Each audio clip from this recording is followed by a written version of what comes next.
Welcome back to The Explainer. Today we're jumping into a piece from a writer named Clemens that honestly really got me thinking.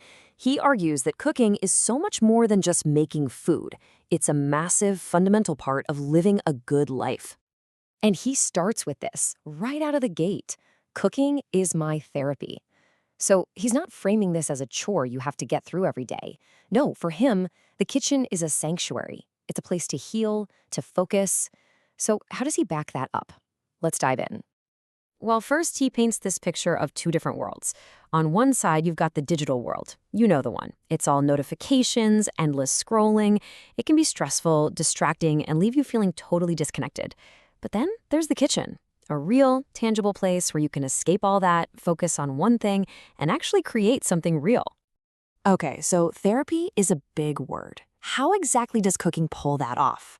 Clemens breaks it down for us into a few big ideas. And the first one is all about you, how cooking nourishes you, mind and body.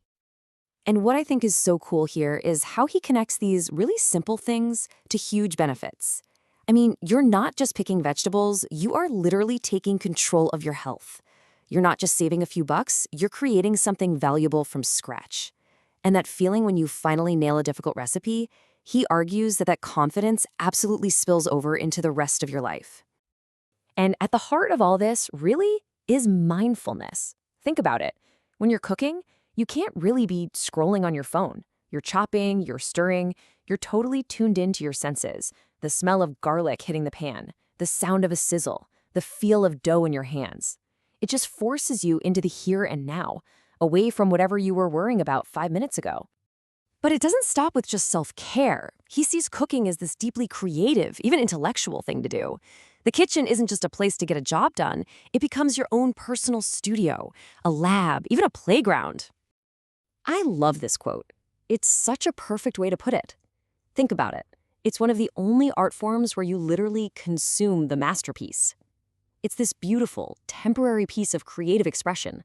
The process itself has to be the reward, because the final product, it's gone in minutes. He also has this amazing analogy for how you build flavors. He says it's not just about randomly throwing ingredients together. It's like you're a music producer. You're balancing the bass notes of rich, savory flavors with the high notes of something acidic or bright. You're playing with texture. You're trying to create this perfect harmony, a dish that really sings. It's a total craft. And, creativity isn't just about having a blank canvas. A lot of the time, it's about problem solving. When something goes wrong in the kitchen, and it will, he calls it a tasty puzzle. Figuring out how to save a dish on the fly, that's where you really start to learn and get creative. And all that creativity, that problem solving, it leads to adventure. It's about trying out crazy fusion ideas, like his Melania, that's a Mexican lasagna, by the way, or just nerding out on new gadgets and techniques.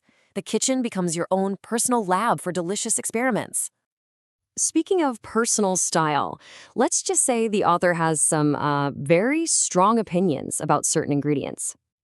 This just makes me laugh. It's such a great reminder that cooking is deeply, deeply personal. It's about finding your own palate, learning the rules, and then figuring out exactly when and how you want to completely break them. So cooking is self-care, and it's a creative craft. Got it. But Clemens argues that its real power, the true magic, is something else entirely. It's about its incredible ability to connect us to our past, to different cultures, and, most importantly, to each other. A single recipe can be like a time capsule. I mean, think about a recipe that's been in your family for a while. As it gets passed down, each person adds their own little twist, their own technique. When you cook that dish, you're not just making dinner. You're keeping a story, a whole tradition alive. And of course, food and memory are so incredibly intertwined. You know that feeling. A single taste, a single smell can just whoosh, transport you right back to being a kid. For the author, it's this simple fish and rice dish that he's still trying to get just right, still chasing that taste of the past. So, when you pull all of this together, the self-care, the creativity, and the connection, what do you actually have? Why does this simple, everyday act matter so much? What you get is something that's way more than just dinner. It becomes this holistic practice. It engages your mind with creativity, it grounds your body in the present moment, and it connects your heart to the people you care about. It's a way to feel human. For this writer, the kitchen was his sanctuary, his answer to the chaos of the digital world. And that really just leaves us with one final thought to chew on. What's that one thing in your life that gives you that same feeling, that sense of focus, joy, and connection?